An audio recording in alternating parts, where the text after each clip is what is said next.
The return of Game of Thrones, Vic. We're finally back in this series. I mean, after how long?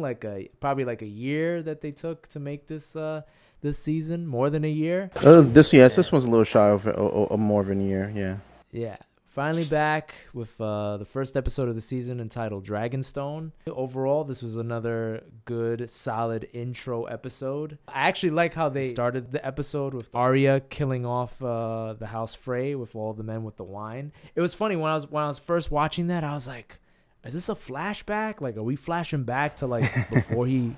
Before he is No, I was like that too. I was like, wait a second, because I know sometimes they show like the previous episode before they show like kick off the new season. I was like, oh man, I fucking caught it at the end of the last season and stuff, you know. But I was thinking about it. Wait a second toast. Like I don't remember this. Like I was like, man, why don't I remember this?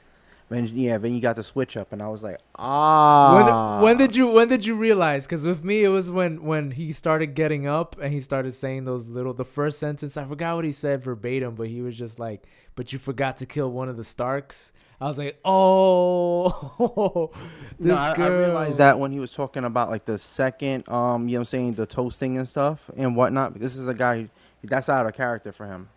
You know, that's out of character. So. Yeah, I kind of started around there, but then it got confirmed with that one line and stuff.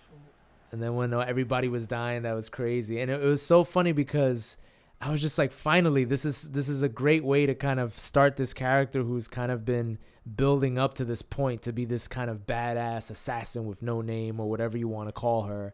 You know, and now we get to see that payoff from last season where she's training, and now this is where her training is leading her to. So I thought it was great. But what I hope is that the fans are more forgiving to her, because for some reason people felt like she should have been that assassin thing with this guy, you know, saying Joachim, and I'm like, I always said it from like the previous episodes we had did.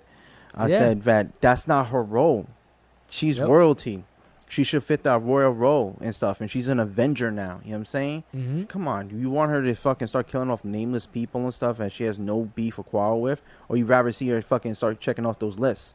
I'd rather see her go after the list and everybody else. I mean, right now she's going after the big fish, which is kind of sick. And it's great that like she already has her eye on the prize on Cersei. Like she's like, all right, got rid of that. Cersei's next. It's cool because like you got to think about how long she was there in the castle to really.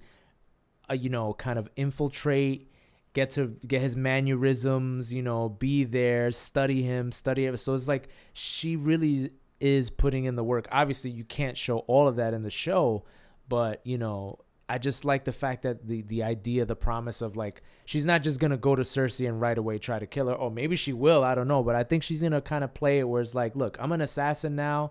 I got to play it smart. I got to make sure I'm not caught. I got to make sure I kill her. I got to make, there's all this preparation that has to go into her actually killing Cersei. And I think that could be what her story arc is. But you're also missing one key thing too.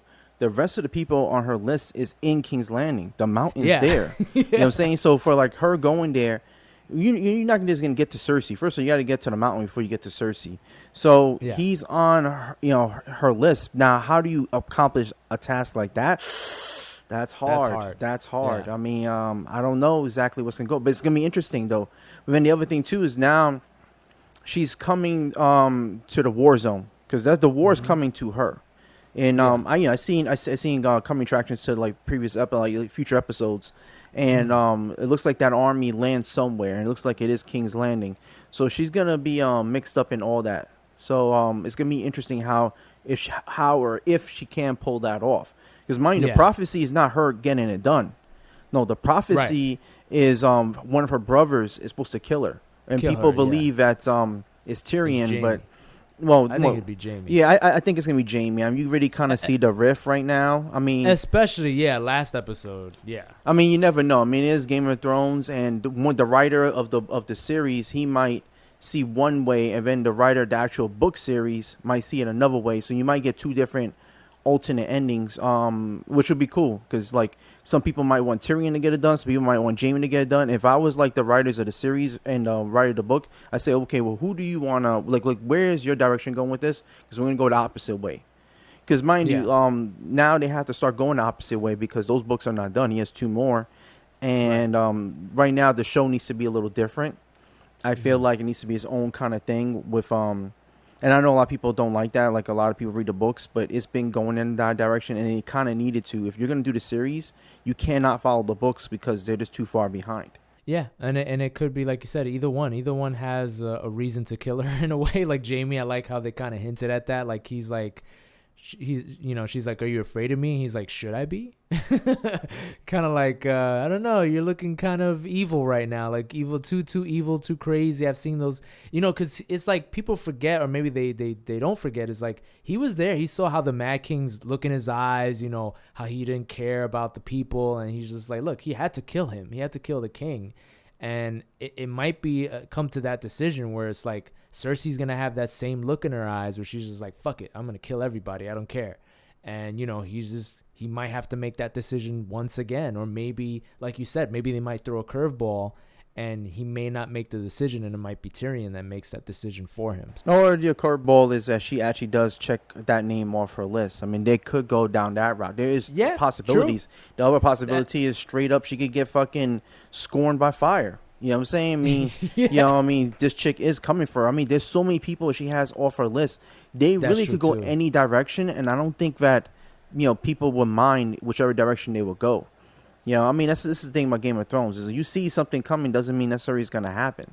And that's what I would kind of like it is that keep us guessing. Like, if they have someone else kill her off, I think that would be a cool thing, because it's like, well, whatever you're expecting for the next season, you're not going to get that. And that's the way you end off a series. Like you said, like, everybody is against her. Even though the Greyjoy guys, like, trying to woo her and trying to be like, I'm going to help you out, I'm going to help you win, is like... Now that she has him on her team, and I told you this from the last episode we did from last year, from last seasons, that he who controls the water controls it all.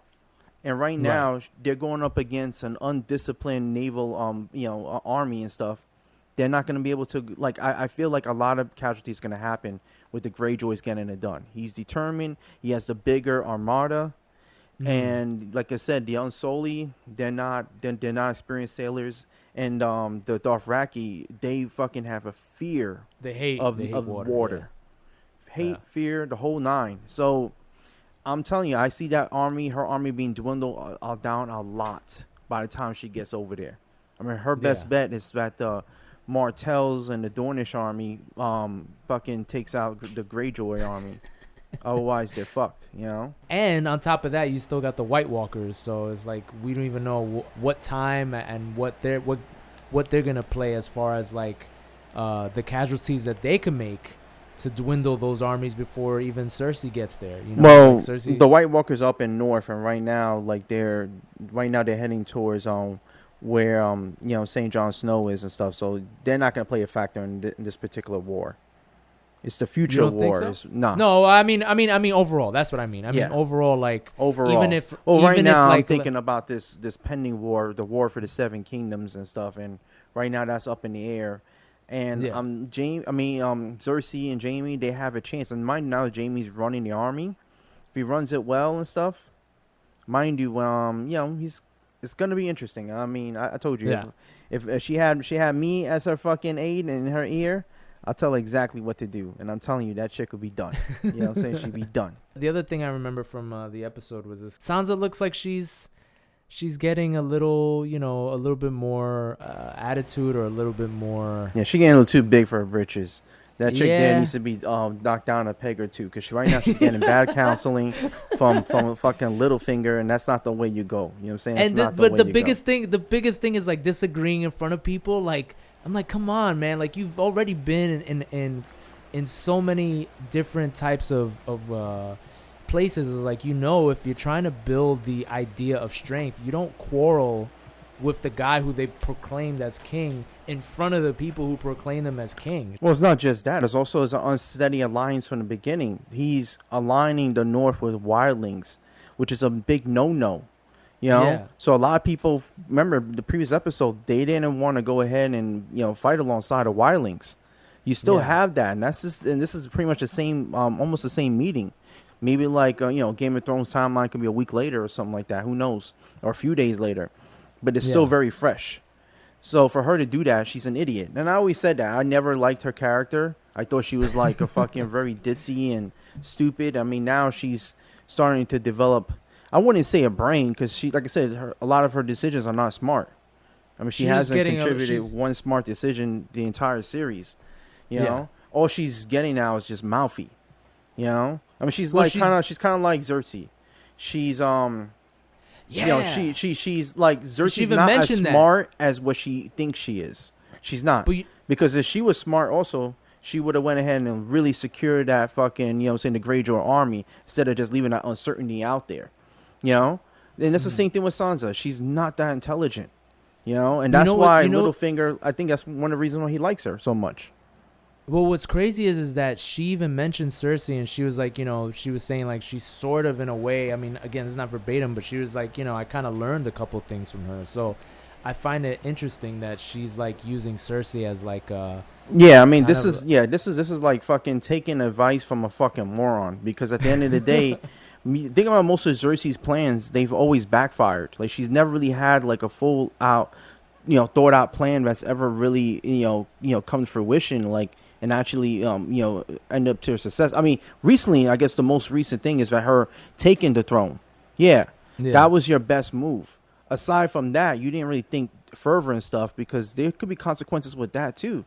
Now you just kind of angered your own people and stuff. You know, there's ways of doing it. And there's a reason why, you know, other kings prior to that never done these, you know, these kind of antics. Because, you know, they do backfire. You still need the people. That's one thing she doesn't understand. Now, the fact that Sansa is taking, like, you know, advice from, well, not advice, but she's, like, taking pages out of Xerxes' book, that's not smart. You know? I mean, come on. She lost, like, every one of her kids throughout this whole campaign.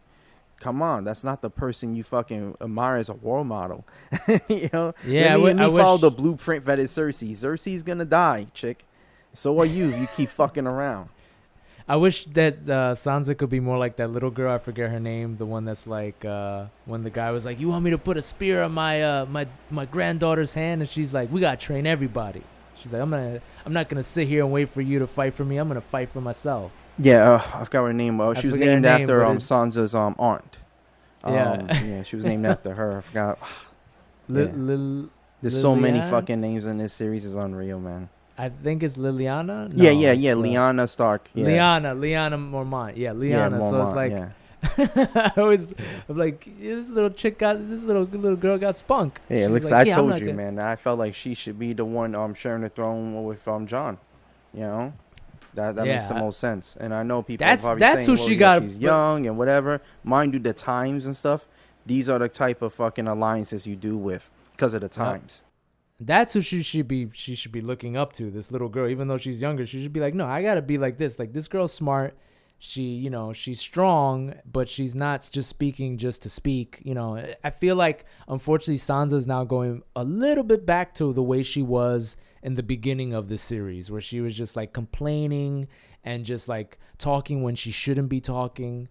You know, so we'll see what happens, but I know you're exactly right. That's the whole reason why Littlefinger's there. Like, she's like, oh, Littlefinger thinks that he can just talk to me and I know what he wants. It's like, yeah, but you're still talking to him, so obviously he knows how to play that role that you think you know, but you don't know. So I keep an eye out for Littlefinger and her. But yeah, and of course, you know, going back to the White Walkers, I love all the little hints of stuff. You know, the dragon glass.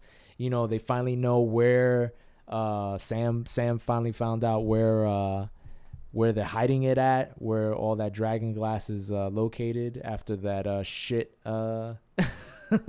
montage, the long shit montage. Yeah, that scene came up when I was eating breakfast too. It was like, it went on a little bit too long. Like, I get it. I was okay, it was funny. Cool. I thought it was hilarious. I mean, it needed to be exactly like that. Because mind you, it also kind of showed the timeline progression. Because it was days and days and days of that, you know, which was good because it lets you know how long he's been there, and you know, he needs to be of use and stuff, you know. And I'm glad that they brought it finally. And he's just like, yep, I know where the dragon glass is. Now I'm gonna help out Jon, and we should go get that dragon glass. And then another part was of course the Hound, finally getting getting a vision of the Lord of Light, which he just kept shitting on the entire time. He's like, whatever, I don't believe in any of this. And then sure enough, he gets a vision. Of it. And it was funny because at first I thought he was going to be BSing them. Like, I thought he was going to be like, oh, I see it. And then, like, maybe halfway through be like, nah, just kidding. I don't see any of that shit. But no, he actually saw a vision. And I loved how they tied that in, because before that, he was, that whole talk of, like, why does the Lord of Light choose the people that he chooses? It's like, him saying, like, that little girl should be alive, not me or you. Why did he choose to resurrect you? And the guy's like, I don't know why he chooses the people he chooses. And then sure enough is like the Hound is another person he chose. So it's, I like that they had that conversation, and then all of a sudden he gets chosen to have that vision, the vision of the future. But and of course the other big thing, I don't know if you know about this, but I know a lot of people were talking about it online, was the Ed Sheeran cameo, the singer, the guy who was singing while Arya was, she stopped by the little fire pit that they had going on. No, I don't know about that. What's that? So the redheaded guy that was singing the song when she was walking by. So he's like a very popular pop artist, like a huge pop artist. Oh, okay. And for a lot of people, and myself included, it really took me out of that scene, because I was just like, oh, that's Ed Sheeran. I mean, if you start like noticing people, like if like one day I just see fucking like some MMA fighter I've been watching on TV. Now he's in Game of Thrones. It will fucking kill it for me. That's the thing I like about Game of Thrones, is that that's the rumor that's coming. They might have been around for a while, but you didn't like their careers didn't like take off until the show. So the show built them as characters, So that's why I always like No Names better, because I don't ever think about the actor. I just think about the character. So that I thank God I don't keep up. Well, with that get ready because they said there's an MMA fighter who's gonna be in the episode soon. So what? No. Yeah.